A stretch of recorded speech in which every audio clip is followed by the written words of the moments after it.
Here we are ready to finish this little board off. Had so much fun doing this with these new jazz tiles.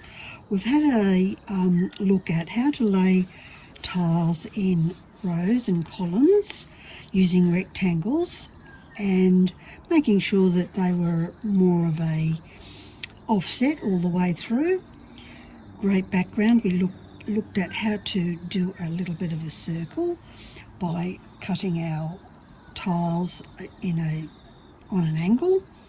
We've also looked at how to put a nice little border around our picture, and I've grouted. Everything is done. This is clean, ready to go. So the absolute last thing is our 3D flower. Before we put it on, we need to make sure all those pieces are nice and clean, because we don't want to be bothered too much with washing and cleaning up afterwards. And I don't grout that one. The other thing you want to do is when you're finished is make sure you clean this off.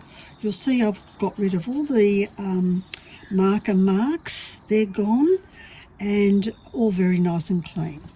Get yourself a little wipe to have handy in case you get glue on your hands.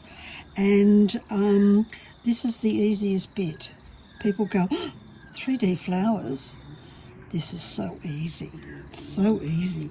If you've iced a cake, and even I can't cook, but if you've iced a cake, you know how easy that is. Oh, I've got my hole is too little, so I'm going to make it bigger. It's not a white glue, it's one that goes on white and dries clear. It's not a silicone, it's more of an acrylic glue, so suited really more for indoors and outdoors, even though it's water resistant.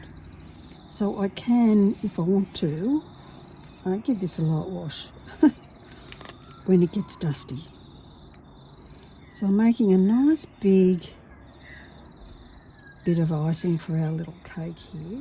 And we do them roughly to begin with, because we'll fine tune it once we've got all its parts on. I've got the large petals that we had a little workshop on with hints and tips on how to make those. I've got the ones that we shaped up with the grinder and such, taking off that straight line. And I've cut some at 3/4 because I thought a nice big fat juicy flower would be terrific. So with our shape we had a pointy end and a blunt end. So I'm going to stick the blunt end in. I know I've got about 8. So I'll do the 8 around. So we've got a rough little flower there already. You could fill that up with beads if you wanted to.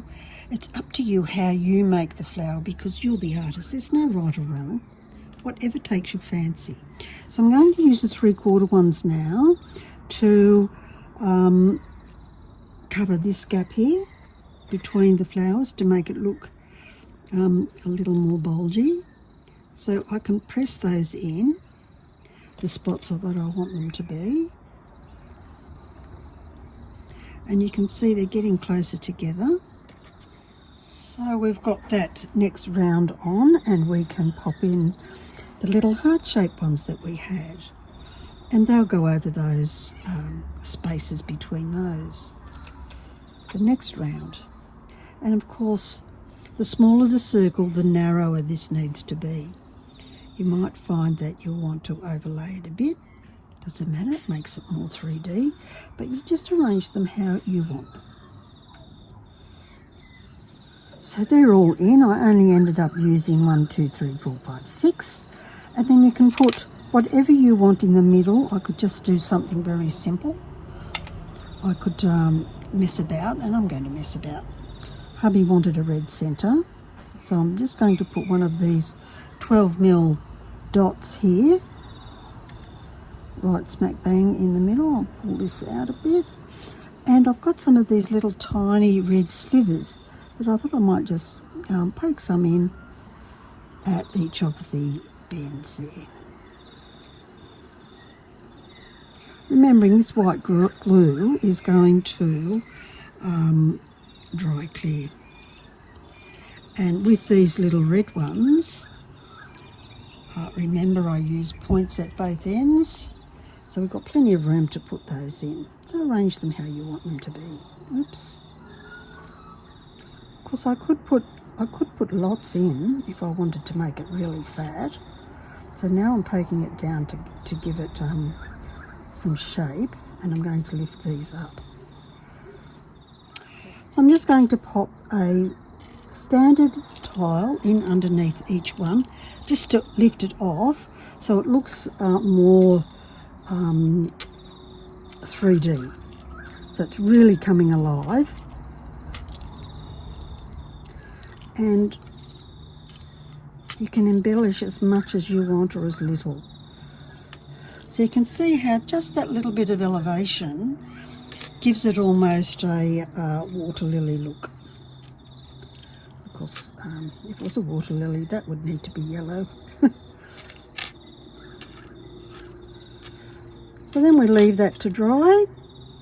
The weather's a bit cold, so it's going to take a bit longer to dry, and it's thick, which will mean it will always take longer to dry. I have these absolutely tiny micro squares. These will be terrific. So I'm just going to slide one in there. I'm just placing them now, and I'm going to poke them into the spot just to give it that water lily look. And I've got my trusty little pick. We all know I love my pick. So these are squares, so I'm going to point the square up. So very carefully, says she, clenching my teeth, turn this little baby over, press that down a bit, and just poke it till you're all happy with how it looks. I think that's really cute.